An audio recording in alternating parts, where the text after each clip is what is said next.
The Lord called me and my wife to Rustenburg Church when the church was 40 years old already, built by Alabaster money.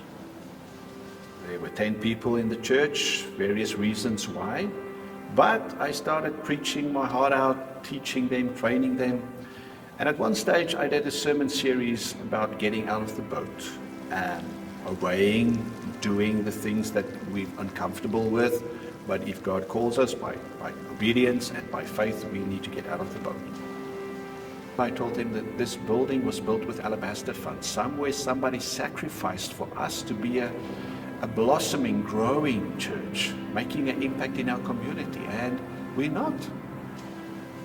That was the beginning of a new journey for us, of getting out of the building more and more and more. The church started growing because we met the needs of our community. In the end, the church became so filled that it was too small, so we literally had to meet outside of the church on the lawn. And more people came because we were outside.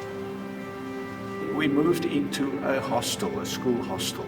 And the plan was to be without a building for 2 years and then start to build a facility with the money that we got from the sale of the old property. After 2 years in the hostel, we grew so fast that we already needed a new space. And I said, Lord, are we ready to start building?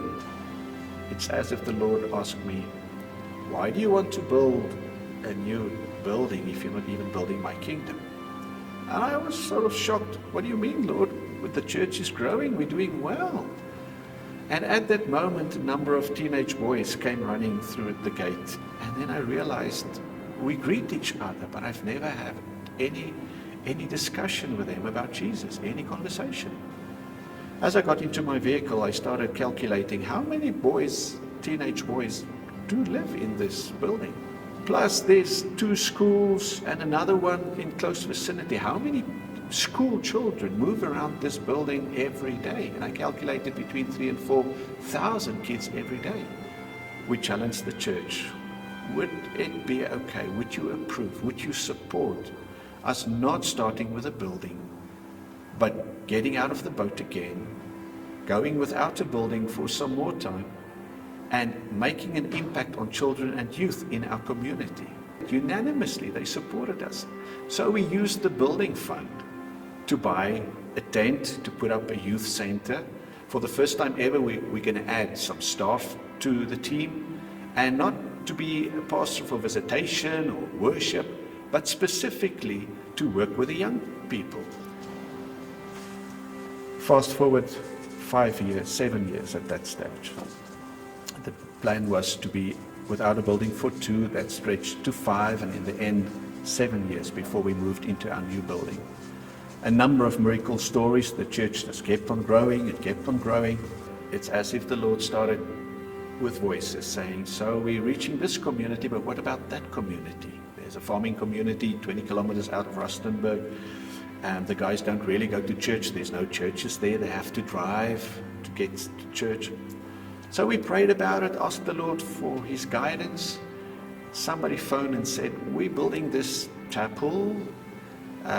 If you would ever be interested, you can use this. Long story short, they donated a 300-seater church for that farming community. I'm sitting in it right now. We started 18 months ago. Of the 300 seats, half of them are already filled on a Sunday.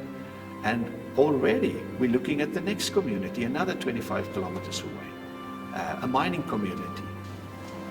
Somebody sacrificed alabaster funds so that we can have a tool to reach to our community. And as a church, we are compelled to use the sacrifice other people made with alabaster money to keep on impacting our local communities.